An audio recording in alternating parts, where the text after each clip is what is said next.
نبی کو چھوڑنا. تو مسلمان ہو کر اپنے نبی کی سیرت سے واقف نہیں. نبی کیسے تبلیغ کیا کرتے تھے, نبی کی زندگی کیسے گزارا کرتی تھی, کیسے نبی زندگی گزارا کرتے تھے, وہ پہلو مسلمانوں اس سے غافل ہیں. یہ سب سے بڑا ظلم ہے نبی کی ذات پر. میں نے کل عرض کیا تھا, آج اسی کو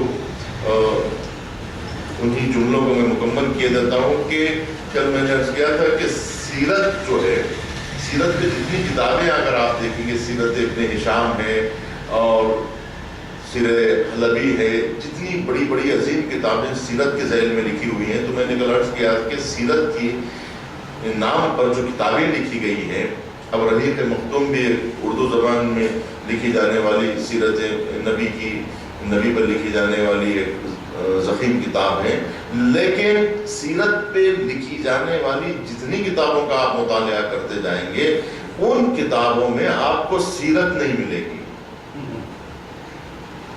تاریخ ملے گی, سیرت نہیں ملے گی, کیونکہ سیرت تاریخ سے ہٹ کر ایک علیحدہ چیز کا نام ہے. کتب سیر جو ہے, سیرت کی کتابیں تاریخ سے ہٹ کر, تاریخ الگ ہے, سیرت الگ ہے. سیرت نبی کتابوں کا نام ہے, سیرت تاریخ النبی نہیں, سیرت نبی. سیرت نبی میں سیرت آپ کو نہیں ملے گی. کیوں؟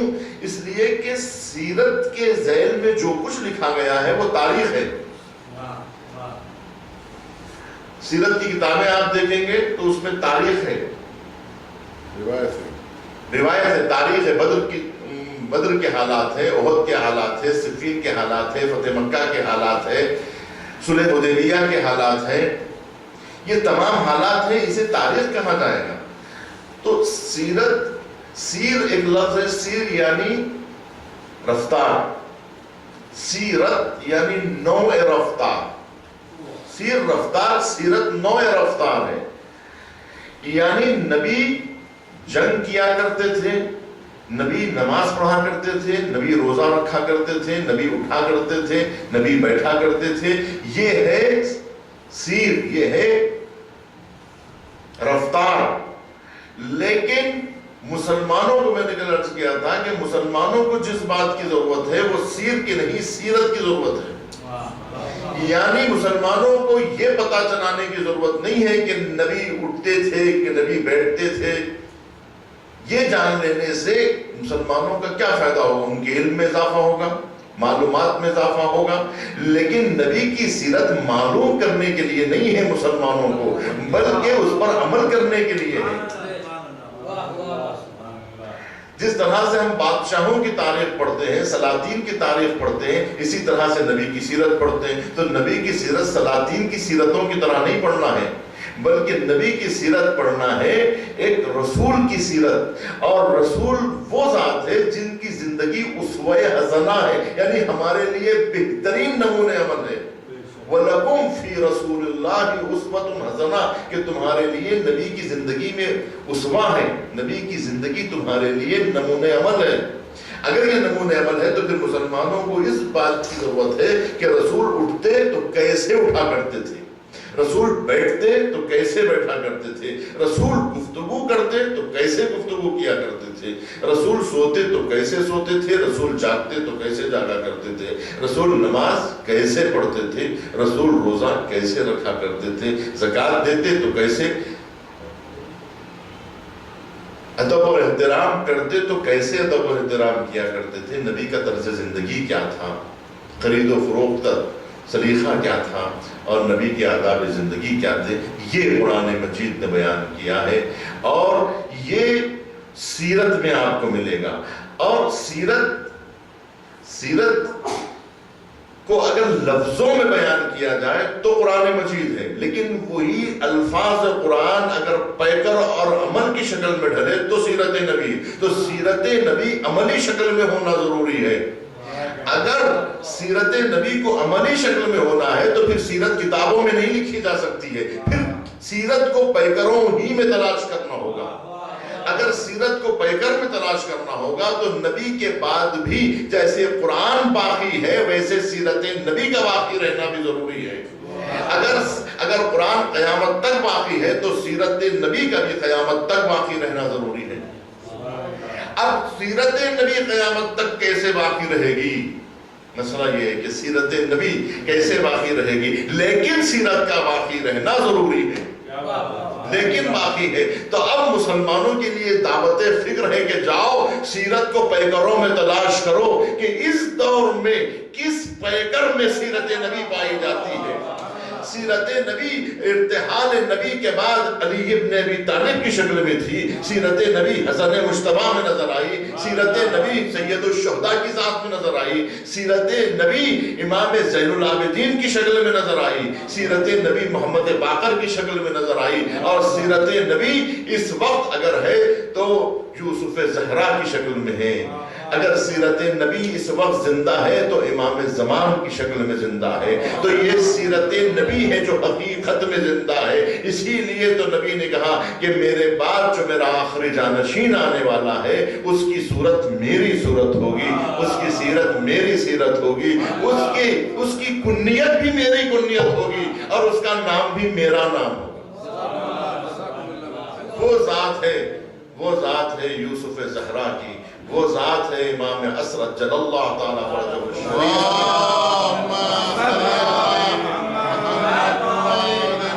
اللہ نے اپنے وعدے کو پورا کیا کہ جس طرح سے قرآن کو باقی رکھا اسی طرح سے سیرت نبی کو بھی اللہ نے باقی رکھا۔